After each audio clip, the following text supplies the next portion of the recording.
Salut YouTube and welcome to the April Q&A because, yep, April's over already. As you guys know, I like to do monthly Q&As and there's two ways that you can ask me questions. The first is to use the Ask Me Anything form that I put in the description box down below in my videos, or you can follow me on Instagram. So my Instagram handle is _notevenfrench. And like I did this month, I sometimes post asking for you to send in your questions. As always, I've got loads of questions to get through. Just before jumping into it, I just want to say a massive thank you to my new patrons that have joined the Francophiles on my Patreon site. So we've got Wakeboard Bot, Peter, Debbie, Barbara, Matthew, and Liz. Thank you so much for supporting Not Even French. So without further ado, let's get into the first half of the questions. The first question is from Carola, and she's asked me what's my normal mode of transportation. Do I take the bus, the metro? Do I have a car?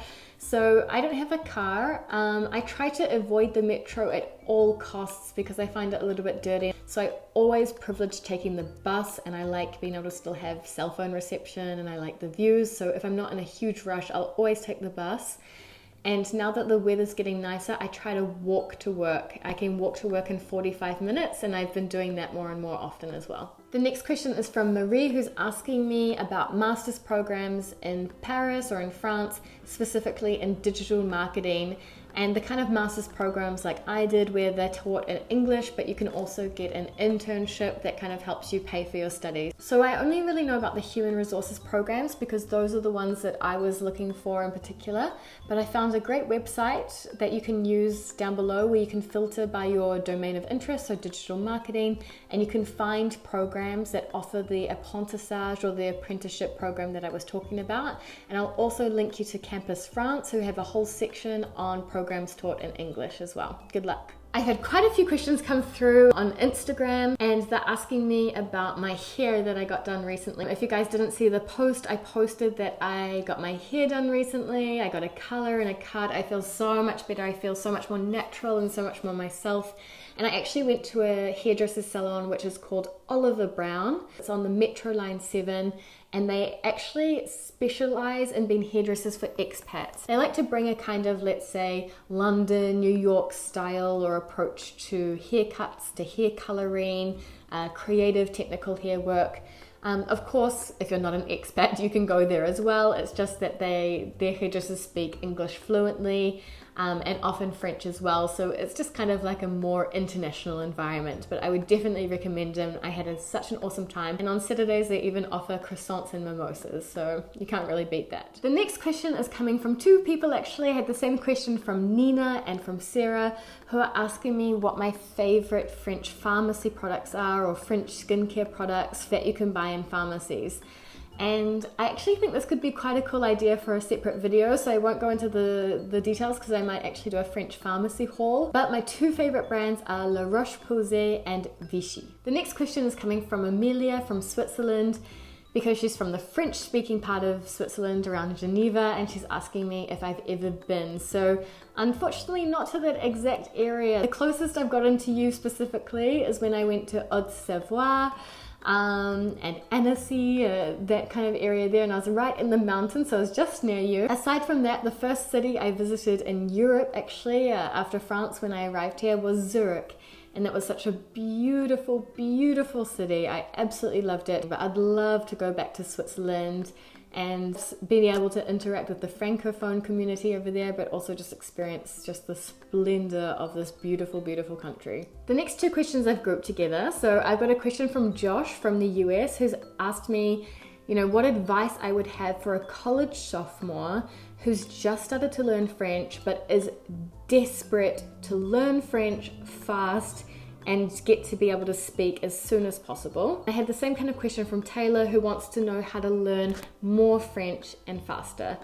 So firstly, you guys, I have a video literally coming out this Wednesday on how to learn French fast. And you'll see in that video, something that I've mentioned is an app called Babbel. And I had heard a lot about Babbel actually, because they actually offer many different languages. So you can use Babbel to learn English, Spanish, Italian, whatever it is, but also of course French. And guys, it is really well done.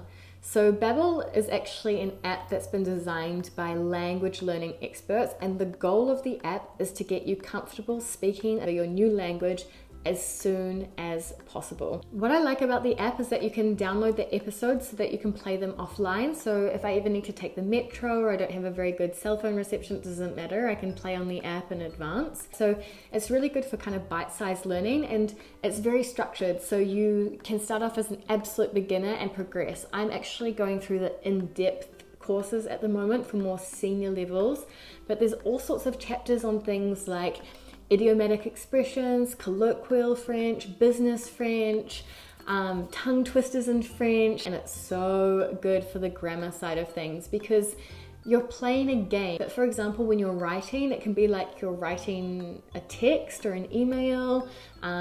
There's real conversations that kind of happen, so what people would actually say. So because I liked the app so much, I asked Babbel if we could team up and give you guys a discount, and I was lucky enough that they said yes. So if you use my link down below in my description box, you can get 3 months of language learning for free. So if you pay for 3 months, you'll get a bonus 3 months for free. And honestly, I think 6 months on this app, if you're dedicated, if you use it a little bit every day, here and there, 5 to 10 minutes a day is all you need. And I think it's really gonna accelerate your progress. So I hope you guys enjoy that. The next question is coming in from Geraldine, and she's asking me if I know of any apps that are useful for traveling around France.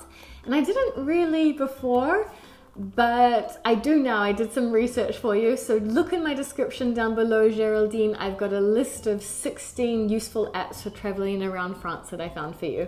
The next question I have coming in is from Pierre Go, who's asking me if I think it's worth it to do an internship experience in New Zealand and if the work experience will be useful, etc. Honestly, regardless of the content of the work you do, even if you just go there to pick apples, do it. I think it would be absolutely worth it just for the people you'll meet, the experience you'll have, the nature, the travel you'll do.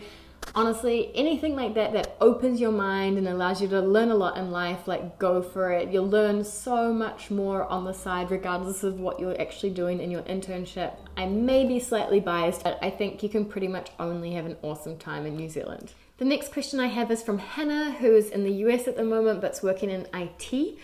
And she's wondering if she should move to Wellington in New Zealand and what I think, is it possible? Honestly, I think someone working in IT would absolutely love living in Wellington. It's got a real techie, kind of innovative startup scene that's definitely quite strong in Wellington.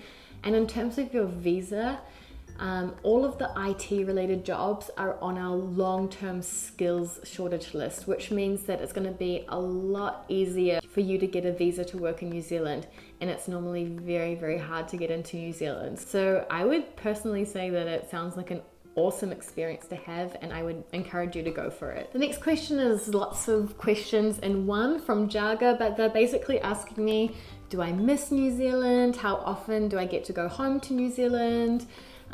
Do I ever have days where I feel like life would be better in New Zealand?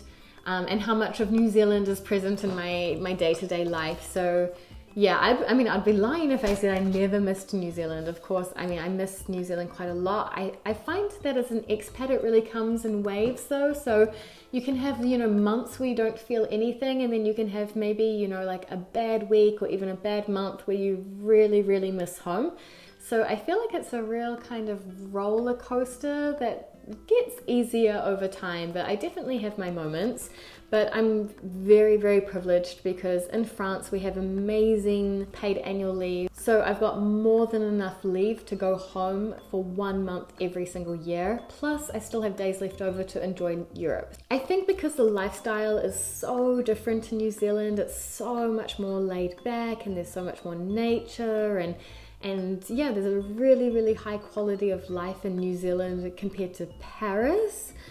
Yeah, of course I have thoughts about like, life would be so easy over there. And it's like that for other parts of France when you're living in the countryside or in the south, or, you've got that beautiful quality of life as well that you just can't get in Paris necessarily if you're really into that kind of thing. And to answer your question about how present New Zealand is in my everyday life, well, I'm reading New Zealand news. I'm occasionally listening to New Zealand podcasts, and of course I'm in touch with all of my friends and family over there. So that's how it integrates into my day-to-day life. The next question is from Saida, who's asking me which is the most beautiful city in France to live in terms of quality of life, but both in terms of economic and social, because they say that they have the perception that there's some beautiful places in France, but they're a little bit dead, socially, or there's not much going on. So from my opinion, from what I've seen, I'd say that the cities that I would target to live in, that have a really good mix of, smaller than Paris, nicer quality of life, but they've still got that edge, still got something going on, would be either Lyon or Bordeaux. The next question is from Sandra, who said that she watched my first video in which I'm speaking French, and she watched my more recent video speaking French, and she noticed a huge difference in terms of the way I have an English accent, or the English pronunciation, and even the jaw movements of an English person speaking French. She noticed a huge improvement, and she wants to know what I've been doing. Just, in that first video, I was petrified. I was so nervous about putting that video up. And I think it shows. I think I was very uptight and rigid because, I definitely was not in my comfort zone filming a video in French and putting it on the internet for the world to see. So there's the nervous side, and I was maybe less nervous in the second video because I'd done it before. But it's really a lot of listening to things in French, a lot of podcasts, a lot of series, trying to listen and develop my ear for French. And then on the other side, I try and speak French a little bit more. Just little things like, asking my manager if we can speak in French more often, or just reminding them, because when they see me, I think they're like speaking in English by default, or having my lunch breaks in French, this kind of thing. I'm trying to speak a little bit more often as well. The next question is from Christian AXFE, who's asking me what my long-term plans are. Do I plan on living in France forever? Whew, what a question. It's really, really hard when you're in this kind of situation to plan far ahead in the future, because the answer is it depends. It depends on how we feel. It depends on what's going on in our families. If one of my parents got really sick and I wanted to go home to be with them and look after them, of course I'd move back to New Zealand. It's as simple as that. I guess my end game, really long term, is to find a way to ride this wave of the kind of modernization of work, and the fact that more and more we can work wherever we want and whenever we want. Remote working, freelance kind of working. We can still belong to big companies but work from home.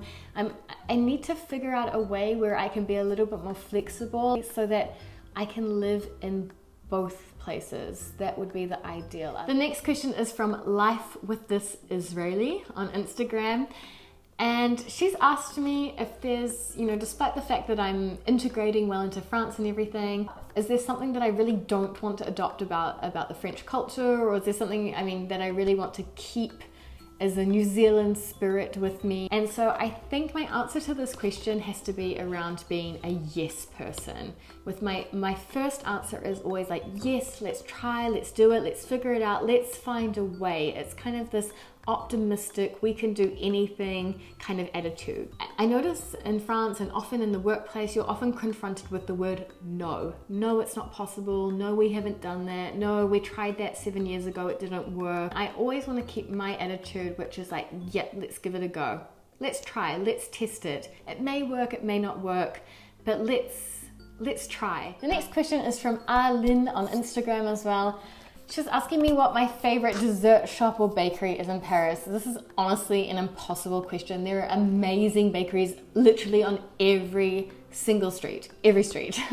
But I have a few favorites, especially around the Canal Saint-Martin kind of area, so I'll link their websites for you down below. The next question is from Carrie Loves Bron, and she's asking me what I do to relax after a long day. I'm so boring. If I've had a really long day at work, I just like to walk home. As I said, it takes about 45 minutes to walk home. I like to cook. That really relaxes me. So I like to cook a nice dinner. We take our time to eat over here, so have a nice long dinner over about an hour or so. Usually doing something to do with YouTube in the evening, so editing a video or writing an episode or something like this.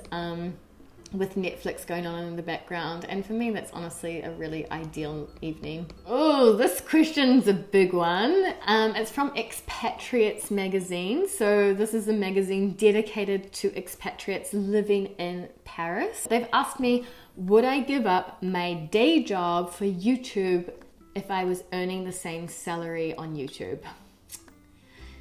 There's a few things that make me hesitate. So I mean, the first is that it's absolutely a passion and I love YouTube and I can spend hours and hours on it and I don't realize where the time's gone and all of that kind of thing. But it's a hobby for now, and it's like anything, it's like too much of a good thing, you know? So it's like, if it becomes my full-time job, will I still love it? Will I still feel that passion, that drive if I'm doing it full-time? It's kind of like people that love gardening.